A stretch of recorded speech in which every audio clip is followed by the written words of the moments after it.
Well, it was International Women's Day yesterday, and as you might imagine, several people, well, probably scads of people, used that to virtue signal on the internet about their love of women, and I did too. I love to signal that particular virtue. I mean, without my love of women, I don't think a lot of things in my life would make sense. Twitter itself said, "Not today, men."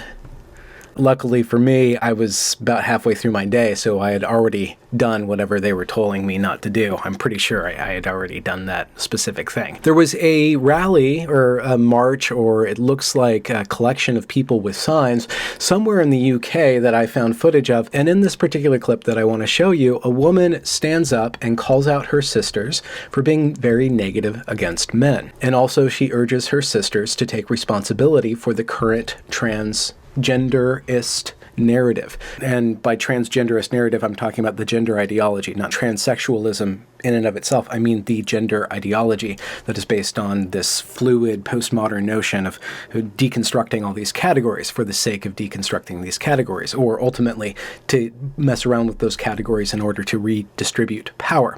So let's listen to this clip. I hadn't planned to talk, but I asked if I could, and you very kindly allowed me to talk. And what I want to say is that I think we have a huge ally in this fight, and that we're really missing and not seeing that ally. And that ally is men.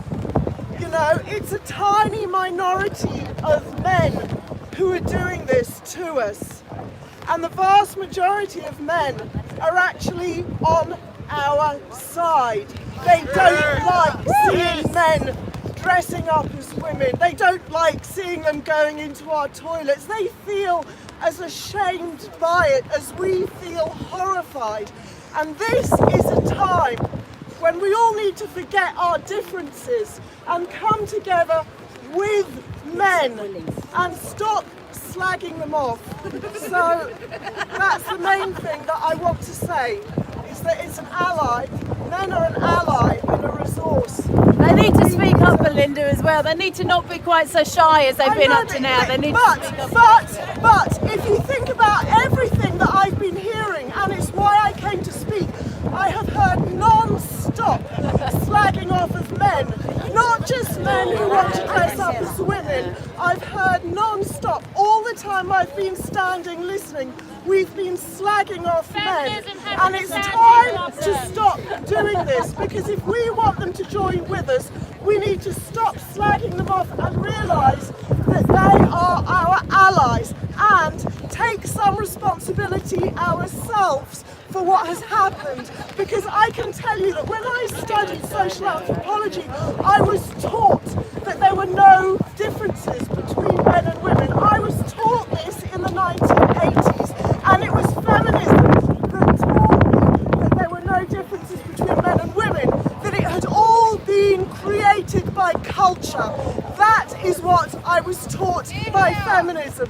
So we need to take responsibility for what we have done in creating this narrative, and we need to join together with men and fight this horror that is happening. Thank you, Belinda. Thank you, Belinda. Now, I've said both of these things before. Feminism has been very contentious in its societal outreach capacity over the last few years. You know, like Women on the Warpath has been like kind of a key component of feminist marketing techniques. And I've gone through and I've called out with others. I mean, this particular platform, YouTube as a particular platform, has plenty of anti-feminists and, and men's rights activists and a lot of that going back and forth. And over the last few months, I've tried to start to reboot the conversation by going into and submitting myself to listening to particular individual women who've taken up feminism as something useful in their lives. Now, I've done this sometimes with complete acceptance,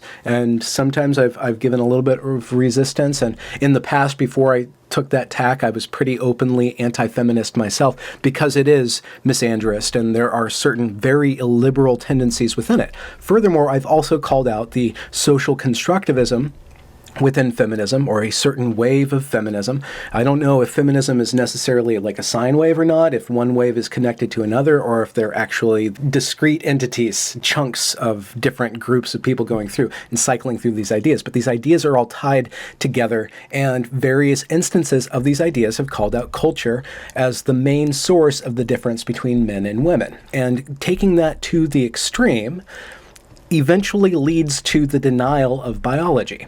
And you get what we get now. If sex and gender are completely distinct, what's to stop the male sex from co-opting the female gender and the positives of the female gender while maintaining the positives of the male gender? How far away from biology can culture grow or go before it either gets totally crazy or it starts to collapse under its own fantastical weight? These are all very essential questions and concerns that I myself have raised, and insofar as I have raised, I've been called out by certain radical feminists because they continue to be on the warpath, and that causes them to lose out on a lot of allyship that they otherwise would have access to if they let down the contentiousness within certain forms of their activism, their us versus them-ism, their tribalism. I mean, one of the attitudes that I encounter is that they're very willing to have an ally. They're like, yeah, we're fine. Please be our ally, be our ally. But if you step out of line, we will beat the crap out of you. And first and foremost, I'm not an ally. I'm never an ally in the sense of the obsequious water boy for any movement that I interact with. I am somebody who walks between the rows. That's me.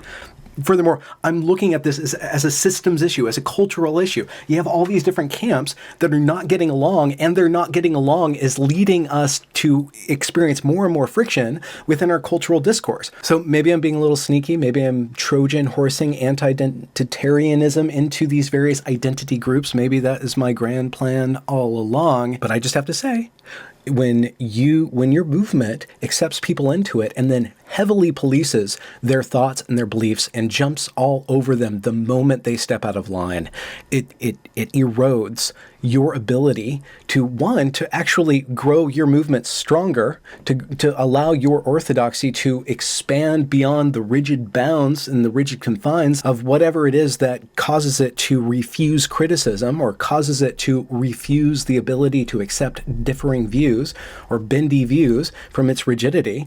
And two, it erodes the ability for anybody to actually want to engage with you. It's so obvious. So anyways, I will continue to make inroads with feminists and approach them at their level because I think we really need to reboot the conversation. And I would encourage everybody else to let down the guard, both people who are feminists and contentious feminists and people who are contentious against feminism. If we can let down our guard just a little bit, if everybody can let down their guard just a little bit, including the trans rights activists, if everybody can calm down just a little bit, we can begin to sort through these highly complex issues and to design a way to navigate these competing marginalities. For instance, one of the things that we could engage with regards to trans rights and women's rights and men's rights, the triangle, if it's a triangle or quadrangle, I don't know how many genders there are, but there's certain attitudes within the male sector of society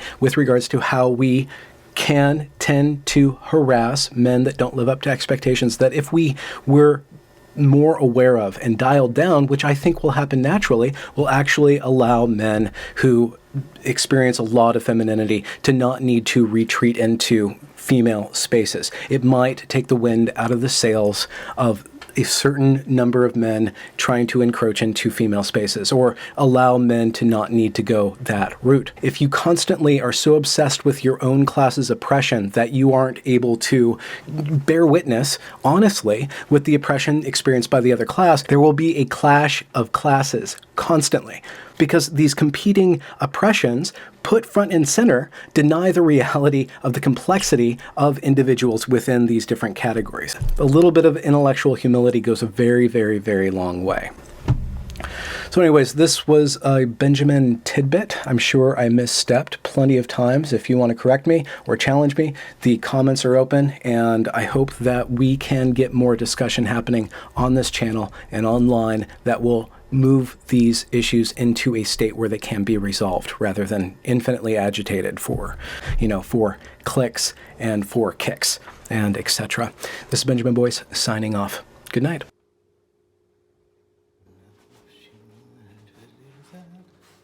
Kitty loaf, yeah, yeah. Is she gonna stay in there? Kitty loaf.